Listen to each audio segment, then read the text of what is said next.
All right, I'm finished with my cupcake frosting. This is the coil frosting.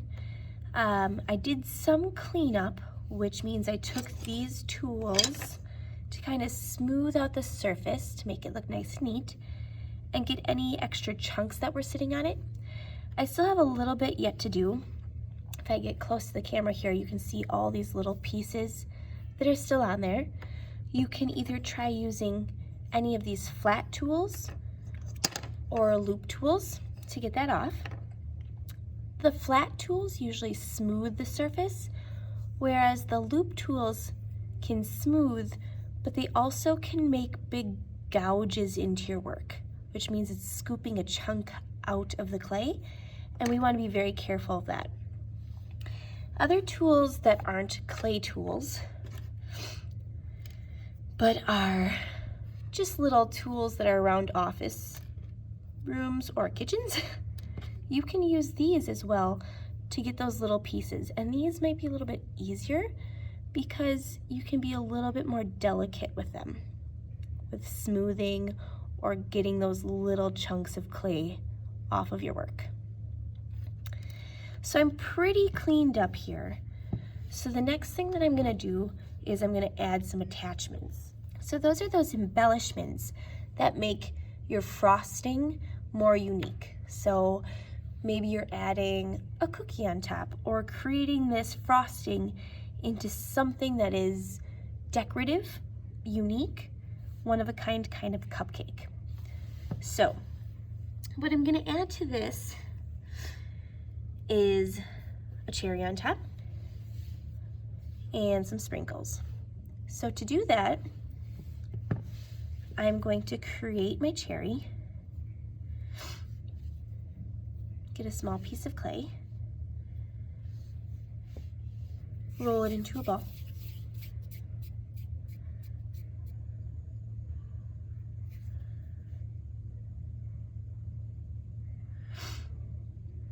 so there would be the cherry, and then I'm going to make the stem that comes out of the cherry. All I'm doing is taking a little ball of clay and making it into a small little coil. So I'm just going to roll it back and forth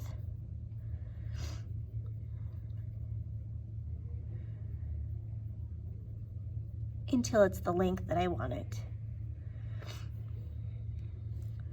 This can get attached onto the cherry, so I'm going to make those score marks on both pieces. I'm going to add some slip.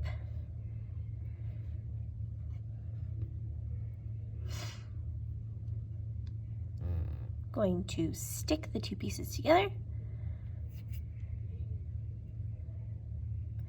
And I'm going to seal the stem onto the cherry just by taking the clay from the stem and pressing it into the ball that forms the cherry. So now that I have this cherry, I need to attach it to the frosting, and I need to think about where I want to put it first of all. Do I want it floating around somewhere on here, or like normal, do I just want it floating on the top of the cupcake? I think this is the best spot for it because it kind of sits nicely. So what I'm going to do is take the toothpick again, or any kind of carving tool, to make my score marks on both pieces of clay. Add my slip.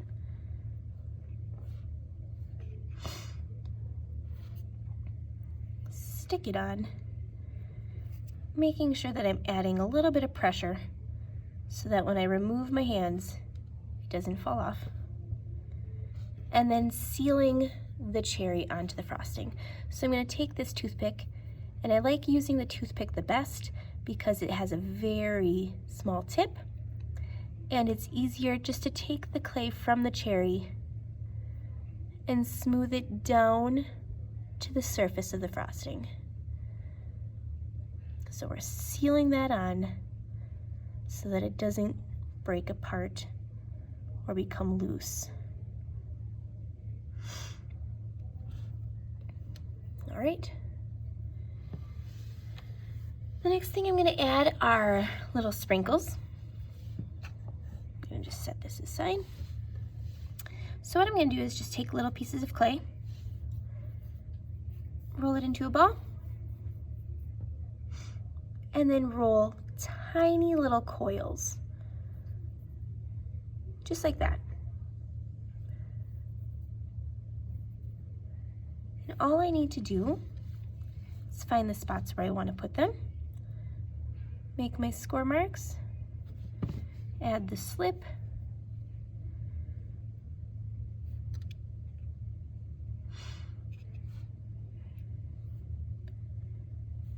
stick it on,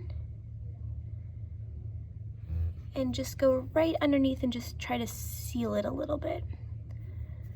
We don't want to lose the shape of the sprinkle, so don't seal too much, or maybe seal one side of it so that it sticks down, but we want to keep that shape of the sprinkle on there. So I'm going to do that for a couple minutes.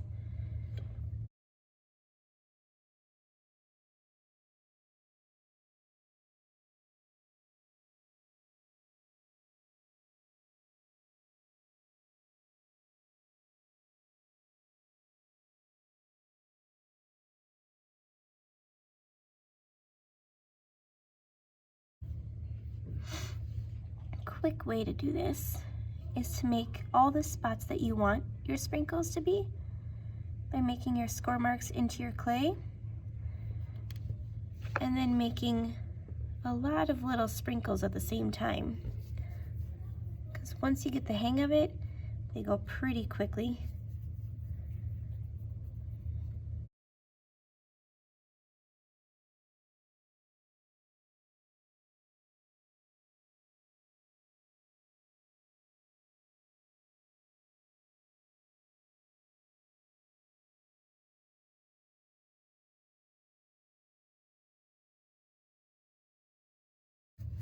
And then make sure they're getting sealed to the actual piece.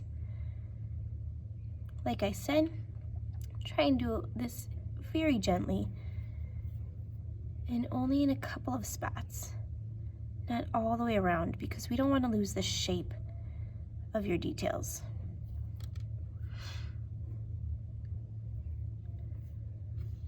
Right, and then I have this last one.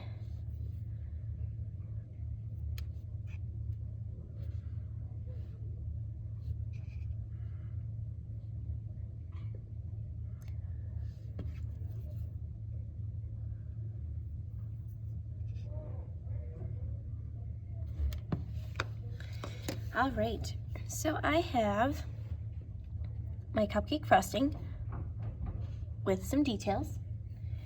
And what I want to do after this is just make sure that I'm cleaning up all the little details that I don't like on here.